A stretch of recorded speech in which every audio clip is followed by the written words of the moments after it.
up, everybody? This is the one and only Pop Culture Junkie here again with another awesome Let's Play video from WWE2k17. This is another request. We have a request from Kevin, who wanted to see the People's Champ, Daniel Bryan, versus the People's Champ, The Rock. Hey, let's get this show started. Alright, so let's go. We have Daniel Bryan versus The Rock. And, okay, starting off on a good spot. I am controlling Daniel Bryan, going against the computer, which will be The Rock. So this was a video request sent in by Kevin. Hope you enjoy your match and my ramblings. Now let's talk about the individuals in the ring here. We've got Daniel Bryan, of course, one of the biggest stars in the last, 7-8 years. Started off with NXT, whenever NXT was still just the minor show, of course, and then later on did the whole NXT takeover invasion scenario and such. Actually ended up getting, temporarily suspended in the middle of that stuff. But anyways, went on to become one of the biggest stars that, strangely enough, the company didn't actually want to have happen. This is crazy. This is probably one of the weirdest. WWE has become one of the weirdest companies where if something becomes hot and will make them money, if it's not something they wanted to make money from, they will be stubborn about it. It's the weirdest thing. Give you an example. Years ago, when we had this thing called the Attitude Era, Vince McMahon did not want to push Stone Cold Steve Austin. He did not see money in him. Not necessarily as the person, but he was like, no, we're going to go with this direction. And everyone had to basically jump down his throat and say, look, this is what the fans want. This is what we need to do. The competition is insanely tough right now with WCW, NWO, and everything.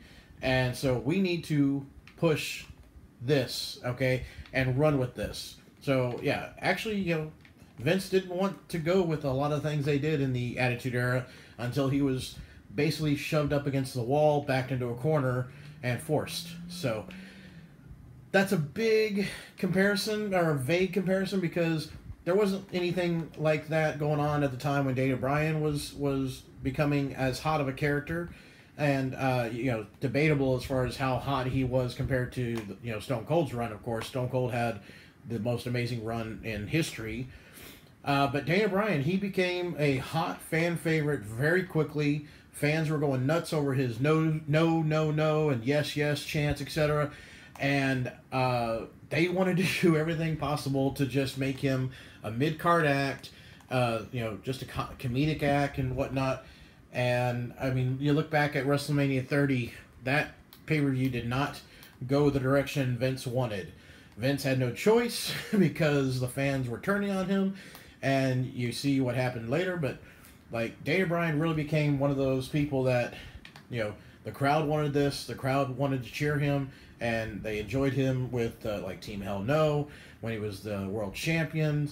They really hated the fact how he got screwed at WrestleMania against Sheamus. Sheamus had that quick little 8-second match where Daniel Bryan goes to kiss AJ on the corner or on the ring apron, and then ends up getting a airplane spin. Haven't seen that in a while. But ends up getting a bro kick from Sheamus within 2 seconds, it seemed, and then pinned and lost the world title. But then you get to WrestleMania 30, and before that, Vince wanted to bring back Batista, and the fans were like, no, why do we want this guy who hasn't been around? We have this one we like. We want this guy. And Daniel Bryan had just had a hot summer with John Cena. He had a hot SummerSlam match where he beat Cena, got the title. Then, of course, Triple H has Orton come in and win the title with the Money in the Bank, which I thought was ridiculous. And then they tried to do another Cena-Orton feud, and again, the fans didn't want that. Well, anyways, let's do a little comparison. The person I'm fighting in this match, The Rock. The Rock comes in late '96. Was a college athlete, got in trouble a lot in school, ended up getting kicked out of school, and had nowhere else to go, and so he ends up managing to get basically a tryout audition to go work for WWF, thanks to, of course, his father, of course, and the connections he had. But he comes in, and they create him into this. Oh, look at that! I got John Cena coming to watch my match. Awesome. So The Rock comes in as a golden boy babyface, and the fans immediately hate him. They are chanting, "Die, Rocky, die!" I kid you not. Okay, I was watching these debuts live on TV and pay-per-views and such. When The Rock showed up at Survivor Series '96, people did not care for him. And then afterwards, throughout the end of '96, beginning of '97, they finally realized we need to make him a heel because the fans do not like him. And we need to start letting him do some of his own talking because what we're feeding him is not working. Now, here's the difference, though, okay? Like right now in WWF, we've got a relative of The Rock's, known as Roman Reigns, who is struggling to find a way to get the crowd to like him. It's one thing that you got to point out, though. Roman doesn't really seem like he cares if the fans like him or not. And the problem is, he's not John Cena. Cena has the ability to turn a crowd around like you wouldn't believe. I've been in arenas live and seen, as soon as Cena comes out, the entire arena is booing him out of the building. They're screaming how much they are tired of Cena. They've seen enough, okay? Within 5 minutes on the mic, Cena has them all laughing and cracking jokes and wanting more from him. That's talent. That's charisma, okay? That's natural gifted talent. Roman does not have that, okay? The Rock has natural-born charisma, okay? Just because he's related doesn't mean Roman's going to have that, and he doesn't, okay? Just to give you a harsh reality setting there. So, anyways, The Rock, of course, later on became one of the biggest stars in the Attitude Era, thanks in part mainly to his charisma, yes, but also you got to look at who he had to work with. He had some of the greatest wrestlers ever.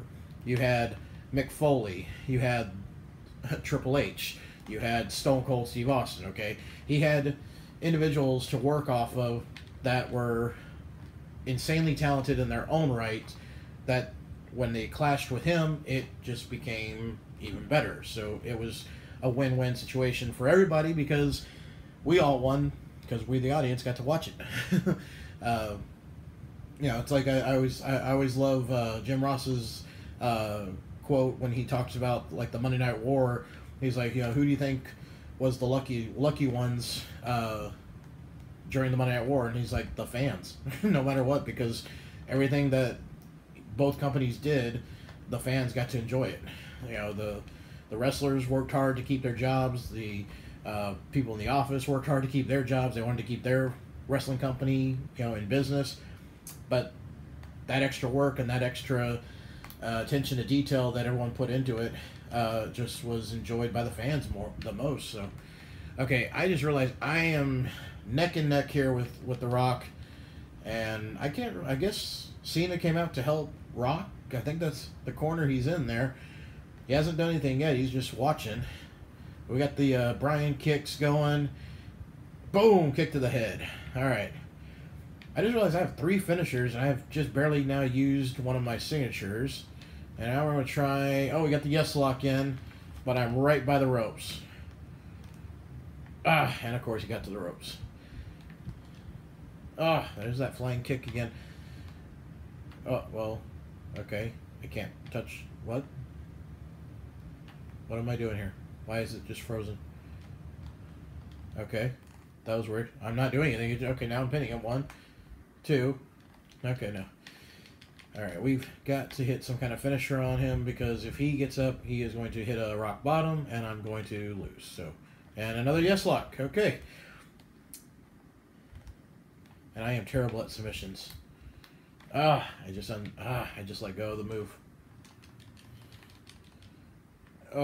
Come on. And all I'm doing is yes locks.